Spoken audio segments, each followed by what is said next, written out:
So often at this time of year, just following Easter, we make the mistake of thinking about Easter in the wrong way. Easter follows Lent, and after that we spend so much time sacrificing and preparing ourselves and enduring what Jesus endured during Lent, that we look at Easter as the end of all this, the end of it. But rightly understood, Easter is not really an end, but a beginning. Easter represents the launch of God's plan of new creation. And that means that new possibilities, new opportunities that previously were impossible suddenly now are possible and very much real for us. And oftentimes when new creation breaks in upon our lives, it does so when we're unprepared for it, when we're not seeking it out, and so often it's deeply uncomfortable, challenging what we most fundamentally believe and do and how we live our lives. We see that happening in today's passage, particularly with Thomas. Thomas is not willing to believe that Jesus has been raised from the dead unless given absolute proof. He says, I will not believe it unless I can see him with my own eyes, in which I can touch him with my own hands, in which I can insert my fingers into his wounds. Only then will I believe. And when Jesus appears to him, it's interesting that Jesus doesn't rebuke Thomas. He doesn't say no. He doesn't say, come on, Thomas, why didn't you have more faith? Why didn't you believe in me? Rather, Jesus meets Thomas where he's at, while nonetheless asking him to move farther beyond it. Jesus provides Thomas with the evidence he's seeking. Go ahead, look at me, touch me, insert your fingers into my wounds, see that I'm really here. But interestingly enough, Thomas doesn't do it. Jesus says this, and Thomas doesn't touch Jesus, but instead just cries out, my Lord and my God. And this way, new creation has broken in upon Thomas's life, when he wasn't expecting it, and has pulled him away from something which he was previously comfortable in. In this way, the new creation represents both a new object of knowledge and a new way of knowing, an epistemology of love, if you will. One of the greatest philosophers of the 20th century, Ludwig Wittgenstein, was once thinking about this idea. Wittgenstein is an incredibly interesting person for numerous reasons, about all sorts of crazy things that he did during his life. But one of the most interesting is that, at least in the early part of his life, most scholars think he was an atheist. But nonetheless, at some point, he suddenly makes numerous references to God in his work, starts saying things like, all I want to do is please God, and to the meaning of life is to fulfill the will of God, which is a very strange thing to say from someone who had previously been an atheist. And Wittgenstein, at some point, considering this on this journey, is thinking about the idea of the resurrection and whether or not it makes sense. And he says, it's incredible that even I may believe in the resurrection. And he says that because he says without the resurrection, nothing makes sense. Jesus is dead and buried, and there is no hope at all. But if you suddenly put the resurrection in place, suddenly everything makes sense. And Wittgenstein, in considering this, whether or not it makes sense and whether or not he believes it, has a breakthrough suddenly and writes a remarkable statement. It is love that believes the resurrection. And that's exactly what Thomas finds out here. He's stuck in his old ways of knowing, but nonetheless, he's encountered by God through Jesus Christ.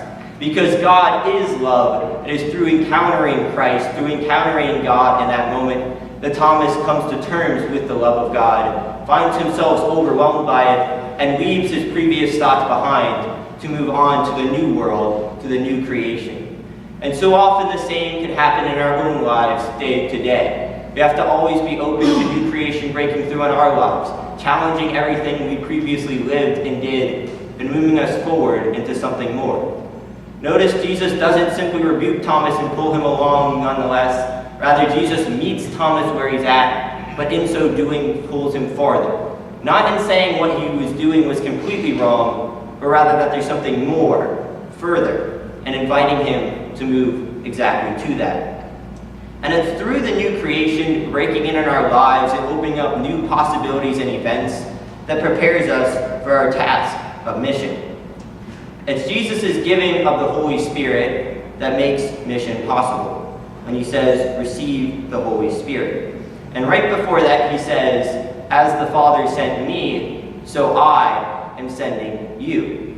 Reminiscent of something Jesus said elsewhere when he gave the new commandment, saying, I give you a new commandment, love others as I have loved you. What's the new part of that commandment? It's not the love others part. That's in Leviticus and Deuteronomy. There's nothing new about that. The new part is as I have loved you. Just as Thomas moves forward by encountering the love of God in that moment, so it is by encountering Christ, by encountering the love of God, by encountering the Holy Spirit and receiving the Holy Spirit, that new creation is possible and our task and mission is possible. The task that so many people here today are involved in, from trying to help the homeless, the poor, those suffering, are enormous tasks. Why should we ever think we have any hope of actually achieving them? And the reason is because of the resurrection. Because new creation has been launched, suddenly things that were previously impossible suddenly now are possible. And because we have the Holy Spirit, suddenly we have the ability to engage in mission and to enact in these things that previously would have seemed completely impossible and absurd.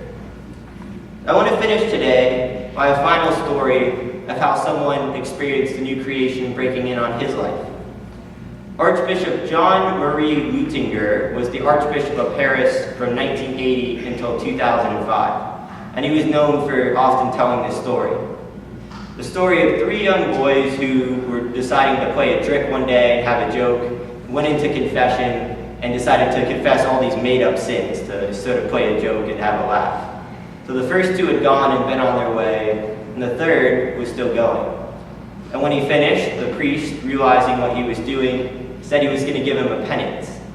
He said, I want you to go to the front of the church where there's a crucifix. I want you to look directly at it, and 3 times I want you to say, you did all this for me, and I don't care. So he went, and he said it a second time, but then saw that he could not bring himself to say it a 3rd time. He left that church that day a changed person. And I know that story the Archbishop used to conclude because I was that young man. He became a Christian against the wishes of his Jewish parents. He became a bishop against the wishes of many in France who saw him as a social outsider. And until his last dying day, many decades later, he never forgot the love he first experienced on that day. In a pre-articulate way, he didn't understand any of the complex ideas or theology that I talked about this morning. But he experienced the love of God on that day, and his life was changed forever.